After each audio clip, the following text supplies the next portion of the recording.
انشاءاللہ ہم سورہ نحل کی آیت نمبر 86، 87 اور 88 کا ترجمہ تفسیر پڑھنے سننے کی سعادت حاصل کریں گے۔ اعوذ باللہ من الشیطان الرجیم، بسم اللہ الرحمن الرحیم۔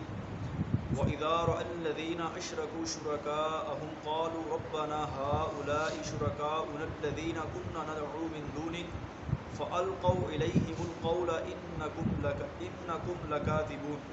ترجمہ کنز العرفان۔ اور مشرک جب اپنے شریکوں کو دیکھیں گے تو کہیں گے اے ہمارے رب، یہ ہمارے وہ شریک ہیں جن کی ہم تیرے سوا عبادت کیا کرتے تھے، تو تو وہ ان کی طرف اپنی بات پھینک دے، بے شک وہ جھوٹے ہیں۔ یعنی جب اللہ تعالیٰ کے ساتھ شرک کرنے والے قیامت کے دن بتوں وغیرہ ان چیزوں کو دیکھیں گے جن کی وہ دنیا کے اندر عبادت کیا کرتے تھے، اس وقت کہیں گے اے ہمارے رب، یہ ہمارے وہ شریک ہیں جن کی ہم تیرے سوا عبادت کیا کرتے تھے۔ وہ شریک کہیں گے اے مشرکو، بے شک تم جھوٹے ہو، ہم نے تمہیں اپنی عبادت کی دعوت نہیں دی تھی۔ جن پتھروں کو یہ مشرکین پوجتے ہیں یا پوجتے تھے، تو یہ پتھر ہی قیامت والے دن ان کے منکر ہو جائیں گے اور کہیں گے کہ ہم نے تمہیں اپنی عبادت کی دعوت نہیں دی تھی۔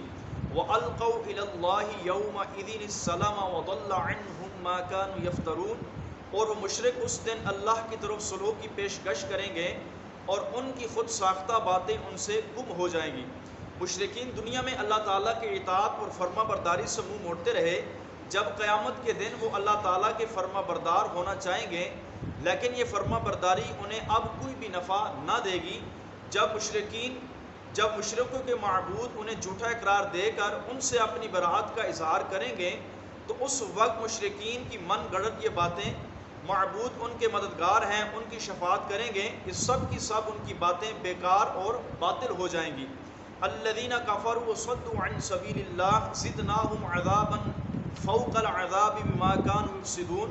جنہوں نے کفر کیا، اللہ کی راہ سے روکا، ہم ان کے فساد کے بدلے میں عذاب پر عذاب کا اضافہ کریں گے۔ اس سے پہلی آیات میں اللہ تعالیٰ نے کافروں کی وعید بیان فرمائی جنہوں نے صرف کفر کیا، جبکہ اس آیت میں ان کافروں کی وعید بیان فرمائی گئی جو خود بھی کافر تھے اور دوسروں کو بھی اللہ تعالیٰ کے راستے سے روک کر گمراہ کر کے کافر بناتے تھے۔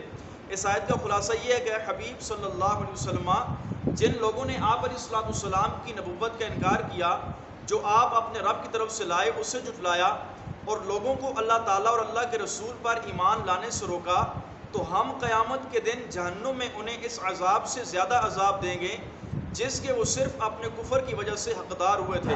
انہیں دگنا عذاب اس لیے ہوگا کہ دنیا میں خود بھی اللہ تعالیٰ کی نافرمانی کیا کرتے تھے اور دوسروں کو بھی اللہ تعالیٰ کی نافرمانی کا حکم دیتے تھے۔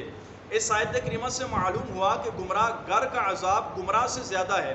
یعنی ایک بندہ خود بھی گمراہ ہے اور دوسروں کو بھی گمراہ کرتا ہے، تو فرمایا دوسروں کو گمراہ کرنے والے کا عذاب زیادہ ہے، کیونکہ اس کا جرم ایک تو خود گمراہ ہے اور دوسرا جرم یہ ہے کہ وہ لوگوں کو بھی گمراہ کرتا ہے۔ جتنوں کو گمراہ کرے گا اتنا ہی اس کا عذاب زیادہ ہوگا، اس کی آگ زیادہ تیز ہوگی، اس کے سام بچھو اور تمام کے تمام جو دوستوں کا عذاب ہوگا اس گمراہ گر یعنی دوسرے لوگوں کو گمراہ کرنے والے کو زیادہ دیا جائے گا۔ تو ایک بندہ وہ ہے جو نیکی کرتا ہے، اور دوسرا وہ ہے کہ جو لوگوں کو اللہ تبارک و تعالیٰ کی بارگاہ میں آنے سے نیکی کرنے سے روکتا ہے، خود بھی گمراہ ہے اور دوسروں کو بھی گمراہ کرتا ہے۔ تو ارشاد فرمایا گیا کہ اس گمراہ کو دوسرے لوگوں سے زیادہ عذاب دیا جائے گا۔ جس قدر دنیا کے اندر لوگوں کو گمراہ کیا ہوگا اس قدر ہی دوزخ کے اندر اس کو زیادہ عذاب ہوگا۔ اللہ تبارک و تعالیٰ کی بارگاہ میں دعا ہے اللہ کریم ہم سب کو ایسے لوگوں سے بچنے کی توفیق عطا فرمائے۔ آمین بجاہ النبی الکریم صلی اللہ علیہ وسلم۔